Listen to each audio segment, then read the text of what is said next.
very informative presentation by Dr. Arif, yeah, where he tried to show some of the basic functionalities of the Diverse Asia Toolkit. Now, where can you find the Diverse Asia Toolkit, okay? So we have a dedicated website for the Diverse Asia project, and that website is called diverseasia-accessible-he for higher education.eu, okay? So that is, well, if you Google Diverse Asia project, that is something that you will get, okay? So that Google will point you to the right website. Now once you go there, you would see that this is the homepage of the Diverse Asia website. And then there are a number of different menus, as usual, like any other website, okay? And we have a dedicated menu for the toolkit, okay? Now this toolkit is where we have a vast number of resources that have been accumulated over the last 4.5 years, almost 5 years, okay? And we have tried to make it easily available and accessible for everybody. Now if you go to the toolkit, just clicking it, okay? So if you just click it, the toolkit, yeah, click it please. Now this is something which brings you up to a page where you have a number of different categories of the tools. So the tools that you have made available, they are actually categorized in a number of different categories. So as you can see, it contains the policy documents, because well, during that particular project, we had India also as one of the partner countries, okay, in addition to Bangladesh. So we have, for example, the institutional policies and strategies in India, and institutional policies and strategies in Bangladesh. So all those who actually do not know that what are the institutional policies, what are the specific let's say regulatory requirements which are available, this could be a good place for you to look at, for example. If you go down please slightly. And then once you go there, as you can see that well, there are certain different, the translation of these toolkits demonstration in a number of different languages, okay? So for example, here is Tamil. We also should have some of them already done in Bangla, okay? And that is something which probably will be made available very soon, okay? Then regarding the administration, and if you go slightly down, then you can see that well, there are different categories pertaining to the staff, okay?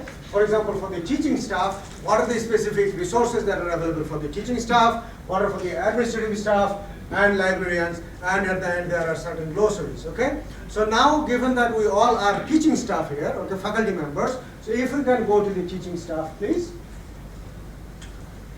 So you go to the teaching staff, and following that, you see that that is also something which is very nicely categorized based on the different type of tools that are available, okay? For example, let's say that, well, how can you author, convert, or evaluate your materials? What are the available accessibility tools? So that is something which is available under that particular section. And in terms of the designing of the accessible materials, what are the massive open online courses which are available already? So that is something which have been available here. For example, the free MOOC course which is available. Then we can see that what are the existing assistive technologies. As Dr. Arif actually did mention, that we have got a number of different databases which have been connected to this one, okay? So it will provide you one of the largest database available for the assistive technologies, which is called the ISTIN database, okay? Now in this ISTIN database, you can actually look for, you can search the database for the disability, for the specific tool, for the specific manufacturer, and there are a number of different things that you can look for to get actually what are the assistive tools which are available, assistive technologies which are available, and how can we acquire them. Because well, when we had the questionnaire earlier today, you did mention that well, the institution do not provide the assistive tools or the technologies, but if the students want to, they can use it, right? Many of you did mention that particular point. Now within that particular context, if a student comes and tells you, asks you that, sir or madam, which kind of technology shall I use for my condition? How do you know? So this is actually a very good place for you to actually look for, okay? So if you just click that one right for a second. So if you go down, okay? So it is actually something which is very widely, very well articulated. So, detailed that in terms of reading, writing, maths, organization, everything. So if you go down, please. Down, down. And then, for example, then there are the language learning communications in terms of speech communication, reading comprehension, listening communication devices, sound amplification and communication systems, voice amplifiers, communication. Go down, further down, please. And then, finally, if you go further down, so as you can see that, well, it is actually huge. The element which is available is huge. And this is the first page only. If you go to the second one, please.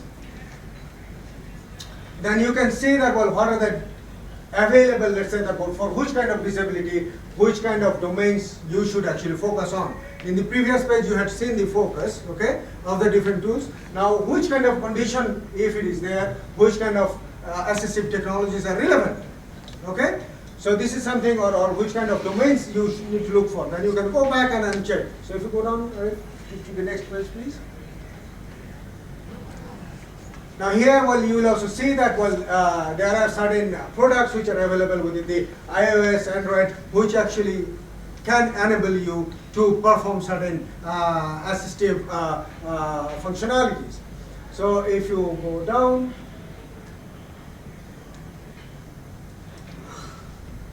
and then, well, there is the history of assistive technology. It's a very large scale presentation, okay, which contains that how this assistive technology started. Because, frankly speaking, before getting into the Diversity project back in the early 2020s, I was also not aware that which kind of assistive technology should be used for what.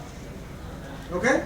So when we had started researching, and we actually had one of the very knowledgeable researcher among us within that particular project. You probably have seen, Arif acknowledged him, called Karel van Issaker from Belgium. He is the one who had been working on assistive technologies almost all his life, and then, well, he actually presented this to us. So we started knowing that which kind of assistive technologies can be used for what. So this is something which is very good resource for educating yourself. So if you go to the next slide. If you go down there, yeah, exactly. So if you go there, down, so I think that, well, there should be, these are the different database links, as you can see, country-wise, region-wise, separated. For example, this Europe's Eastern database is something which is very, very relevant. So if you just open this up, just click it and it will open. Exactly. So here is the database link in terms of the products which is available. If you just can click that one, just to show you, as you can see that it connects to that one, and here you have a plethora of the different assistive technologies which are out there. Okay, you can search, as I mentioned, by disability, by the tools, by the condition, by the domain, everything, whatever you want, you can find, and it will tell you how to order it, who is the manufacturer, what are the technical specification, everything about that particular device. Okay, and that is why this is something which is very, very relevant. Now, if you go back to the categories, please. Right. So now going back, if you go up and just click into the teaching stuff, there, here, okay. So now that was the assistive technology category. Now if you just slide up, so as you can see that, well, how can you co-create and share personalization materials, okay, personalization of materials for specific conditions, and then you have that how to create and validate the accessible online educational resources and the massively online open courses. And then along with this, again, other databases with guidelines for a specific disability, the teaching content formats, the type of training that you need to have, and all those information are available here. Now going further slightly down, you can see that how can you use even AI for personalization. Okay? So you will have also resources on usage of AI for personalization, and this is something which we will cover slightly on day 3 through the engagement app. So how can we use artificial intelligence in identifying student engagement in a classroom? Okay? Now because, well, if we can identify student engagement in a classroom, then we can probably provide them with the necessary support that are needed for them to pick up the pace, right? Then there are certain checklists, which is very, very nice. So if you can please click that one. So if you go down, so this is something, as you can see, that well, we actually have a checklist for the policies at the university level, the practices, accessibility, if you go slightly down. And then well, there are different slides. If you can just go to the next slide, please. And here you will be able to see that, well, what are the different principles for the non-discrimination appreciation of diversity and the tolerance of being fostered through the curriculum. So a number of different things, items, let's say that, well, are being provided, and well, whether you are able to do it or not, or whether there is something which has been provided in your organization or not, you can actually try to identify. Download these materials, try to do this exercise yourself, and then you will be able to really understand that where that particular institute is standing. Now, being here in this workshop, you people are the ambassadors of accessibility in your organization, if it is not there already. Okay? So this is something which our expectation, and we would like you people to take this message away from this workshop, is that, well, there are these materials. Now how can you, let's say that, well, contribute into the inclusive education within your organization? So please make use of these materials. So there are, like this, there are several checklists which you can download. You test the knowledge or the available resources within your organization, and then you can get along with let's say, probably starting this discussion with the management. You can ask them that how to incorporate these things. You see, this is what at the world level accessibility means. What do we have in our organization? Okay? How can we improve the current situation? So all these discussions can actually then start. Okay? So well, this was just a very brief discussion. Like this, there are a number of different things. So I invite you all to browse through the toolkit. Okay? There are lots of resources available. Whenever you have some time, please do dedicate some time to browse through the toolkit and try to see that what are the things which are available. Familiarize yourself, because these are the tools which we are going to provide you with the initial foundational knowledge in these few days. But then we would expect that, well, this is something which you are going to use in the upcoming days within your practice. Okay, so when you are, let's say, developing materials, how you are making those materials accessible for the students. Okay, so that is what is our expectation from you people being a part of this workshop. And then, well, just jumping the gun here a little bit, the second phase of these workshops, which will happen online, then we will bring into the generative AI aspect. That how can we, along with these tools which are available, use generative AI to make things even more accessible.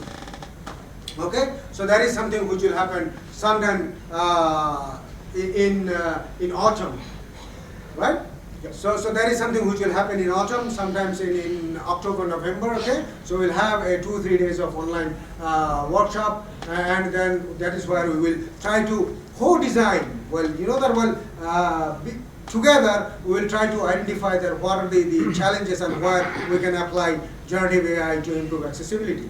So that is something we are going to look at. And then finally in March again, we will have another such workshop where you people will be telling us, sharing us your experience, that, well, how you have used the toolkit, how you have used or contributed to the generation of these, let's say, tools that are driven by generative AI for accessibility, and then together we will try to apply some of those within the context of this educational higher education institutions in Bangladesh. Okay, so you can continue with the hands-on. Yeah, so now I'm expecting an email that you have received in the last few minutes. Yes, we received. Yeah, so there is a handout.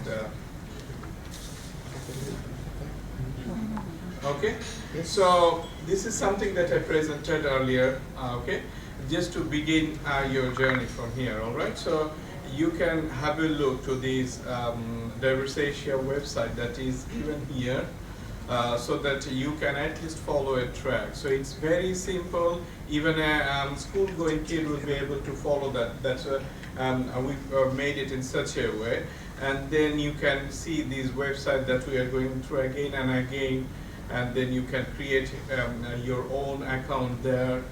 And later on, you can get these database and other things that we have talked about. So now I'm gonna let you explore. All right, you all have the emails. You have a gadget, I believe, a laptop or a phone, whichever you prefer. That should be fine.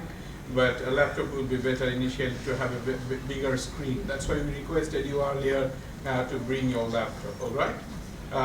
So feel free to explore. And we are here. Nikki is also here. And if you are finding any questions or anything that's bothering you, please raise your concern. We are here to support you. Okay, so we have something like 27 minutes still no, so not 37 minutes still according to our scheduled time. So feel free to explore it, all right? So we have talked enough. Now it's your time to explore, please. Okay, and yes, we are here. If you are not getting any point or you need any assistance, please raise your hand.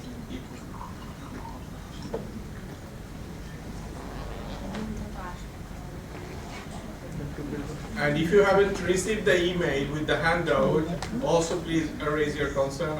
Our supporting people is here to support you as well. So. And one more thing, we are trying to create a WhatsApp group with your, I hope no one will register in that one, so that we can communicate in a faster way as well. All right?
Okay, this is the WhatsApp group's code. So if you haven't joined to the WhatsApp group, please I request you to scan this barcode and join to the WhatsApp group, please.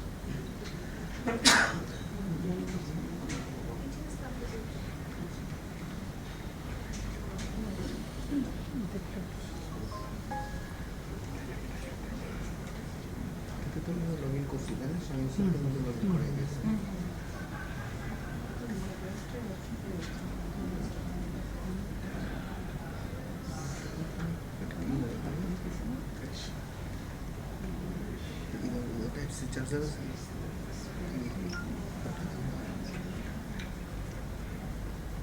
In between, can I request you to bring your laptop tomorrow, because we will try to work together tomorrow. We have a plan to split you up in few groups to go with some of the use cases, and perhaps you will give us some inputs from your side. So we want to learn from your side as well. Okay, so I'm just requesting you one more time to bring your laptop tomorrow. If you haven't brought it today, that's all right, but please bring your laptop tomorrow.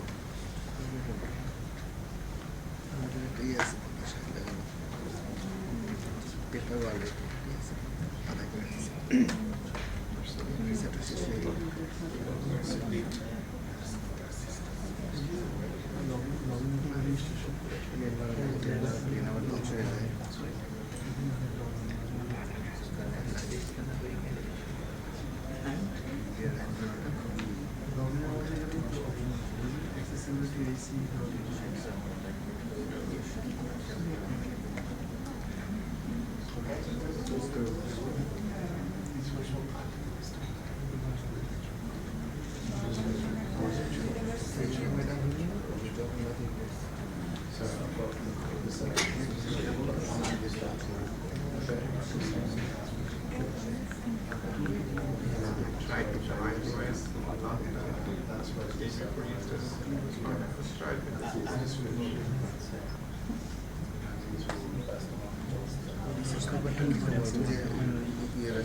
ঠিক ছিল right হবে সমস্যা ছিল খারাপ ছিল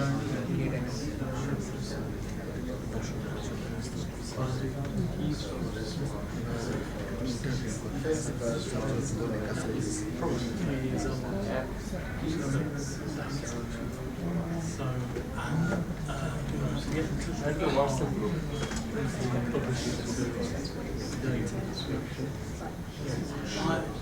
It's sort of fine on my phone. My phone is about 3 years old.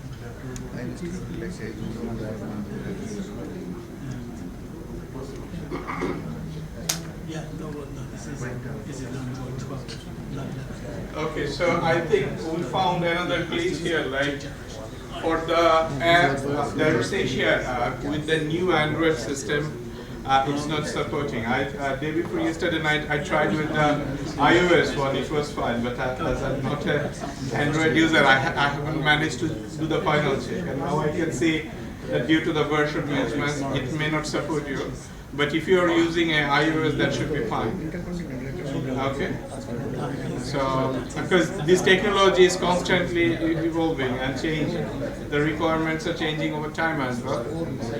Apologies for that.